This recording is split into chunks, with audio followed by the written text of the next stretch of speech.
बताएंगे कि home loan कैसे लिया जाता है, कैसे अप्लाई करें, क्योंकि जेडी की लॉटरी ख़त्म होने वाली है। उसके बाद आपको होम लोन के लिए अप्लाई करना पड़ेगा अगर आपके प्लाट आ जाता है। तो आप अपने सपनों का घर खरीदना चाहते हैं या बनाना चाहते हैं तो उसके लिए होम लोन ले सकते हैं। होम लोन लेने के लिए आपको क्या डॉक्यूमेंट चाहिए, क्या प्रोसेस होगा, वो सारी चीज़ें मैं आपको बताऊंगा। आपको अभी तक नहीं पता होगा क्या प्रोसेस है, क्या है, लोन मिलेगा नहीं मिलेगा, वो सारी चीज़ें, कौन कौन से डॉक्यूमेंट चाहिए, कितने दिन लग सकते हैं, पैसा कैसे मिल सकता है और लेटेस्ट होम लोन ब्याज की दरें क्या हैं, वो सारी चीज़ें मैं आपको इसके अंदर बताऊंगा। वीडियो में अंत तक बने रहिए। वीडियो अगर पसंद आ रहा हो तो लाइक एंड सब्सक्राइब जरूर कीजिए। और कितना परसेंट पैसा मिलता है आपको अगर मान लो आप लोन के लिए अप्लाई करना चाहते हैं तो वीडियो को अंत तक देखें, लाइक और सब्सक्राइब करना ना भूलें। पहला स्टेप, हमें सबसे पहले कौन से बैंक से लोन लेना है और उसकी लोन दर क्या है। तो ऐसे हमें अलग अलग बैंकों के ब्याज दरों की तुलना करनी होगी। ईएमआई कैलकुलेटर का उपयोग करके चेक करना होगा कि हम 15 साल, 20 साल, 25 साल, जितने भी साल के लिए लोन लेना चाहते हैं तो हमको रेट ऑफ इंटरेस्ट के साथ कितना पैसा पे करना होगा, कौन सा बैंक कितने रेट ऑफ इंटरेस्ट ले रहा है। तो उस अकॉर्डिंग हमको ये सब चीज़ें ध्यान रखनी पड़ेगी, क्योंकि अलग अलग बैंकों के अलग अलग रेट ऑफ इंटरेस्ट होता है। एलिजिबिलिटी हमें चेक करनी होगी।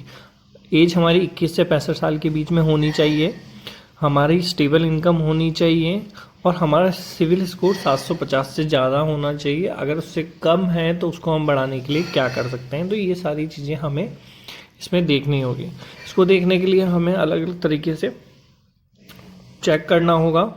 हम सिविल स्कोर चेक कर सकते हैं, हमारी इनकम हमें पता चल जाएगी, हमारे एज ड्यूरेशन जो भी है 21 साल से 65 साल।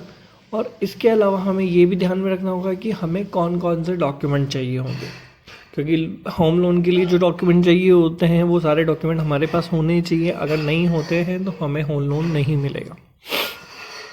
अब चौथा पॉइंट क्या होता है कि हम कैसे आवेदन करें। आवेदन करने के लिए हम बैंक की वेबसाइट पर जाके आवेदन कर सकते हैं, ब्रांच में जाके आवेदन कर सकते हैं, या उनके एजेंट होते हैं जिनके थ्रू भी हम आवेदन कर सकते हैं। तो हमारा प्रोसेस, आवेदन में फॉर्म भरना, डिटेलिंग करना, ये सारी चीज़ें उनके द्वारा बता दी जाती है, तो वो हमें फ़ायदा हो जाता है। पांचवा स्टेप ये होता है कि लोन अप्रूवल और पैसा ट्रांसफ़र, मतलब हमें लोन अप्रूवल कितने दिन में हो जाएगा, कैसे हो जाएगा और कैसे पता चलेगा, साथ में पैसा कैसे ट्रांसफ़र होगा, प्रॉपर्टी का वेरिफिकेशन कैसे होगा और लॉस डिस्बर्समेंट कैसे होगा। तो ये सारी चीज़ों का इनके अंदर स्टेप बाय स्टेप हम सब चीज़ें बताएंगे। वो सारी चीज़ें आपको फॉलो करनी है। फॉलो करने के अंदर जो भी चीज़ें हैं हम इसमें आपको मेंशन कर देंगे। लोन अप्रूवल हो जाता है, जैसे कोई internal bank loan review form होता है, उसमें हमें फॉर्म भरना है, कितने दिन का होता है, कितना अमाउंट रिसीव करना है। आपको ये बता दें कि होम लोन के लिए डॉक्यूमेंट बहुत ज़रूरी होता है। बिना डॉक्यूमेंट के होम लोन का अप्रूवल नहीं मिल सकता।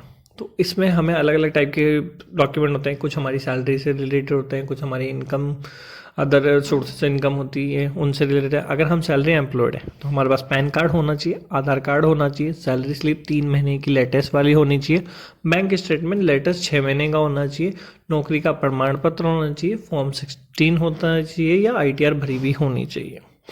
तो ये सारी चीज़ें सैलरी एम्प्लॉय के लिए लगती है। ये सारी चीज़ें के ध्यान में रखें। अगर आप सेल्फ एम्प्लॉय हैं, आपका खुद का बिजनेस है, तो आपको पैन कार्ड, आधार कार्ड, बिजनेस रजिस्ट्रेशन सर्टिफिकेट होना चाहिए, ITR 3 साल की भरी हुई होनी चाहिए, बैंक स्टेटमेंट 12 महीने का होना चाहिए, जिसमें आपके ट्रांजैक्शन दिख रहे हैं कि क्या अमाउंट आ रहा है, क्या जा रहा है। तो ये सारी चीज़ें उसमें मेंशन होनी चाहिए। 1 बाय 1 इन चीज़ों को आप कलेक्ट कर सकते हैं, अपने पास रख सकते हैं, ये काम आ सकते हैं। इसके साथ ही आपका सिविल स्कोर भी चेक किया जाएगा, वो होगा। इसके अलावा जिस प्रॉपर्टी पे लोन लेना चाहते हैं, जिस प्रॉपर्टी के, उसके डॉक्यूमेंट भी होंगे। ये सारे डॉक्यूमेंट आपको बैंक वालों को देने होते हैं ताकि आपका हो जाए। अब वह आता है अगला पॉइंट, लोन अप्रूवल में लगने वाला समय। अगर हम लोन के लिए अप्लाई करते हैं तो कितना समय लगता है। तो जो आइडियल फॉर्म में दिन है कि इतना समय लग सकता है, जब आपके डॉक्यूमेंट सारे कागज़ प्रॉपर तरीके से हो, तो उस अकॉर्डिंग मैं आपको बता देता हूँ कि किसमें कितना टाइम लग जाता है। और इसमें वर्किंग डे काउंट होंगे, छुट्टियाँ नहीं काउंट होगी। मान लो लोन में आवेदन किया तो 1 से 2 दिन आवेदन करने में लगते हैं, मतलब आपके एप्लीकेशन आज आवेदन किया तो कल उनके पास प्रोसेस के लिए जाएगी।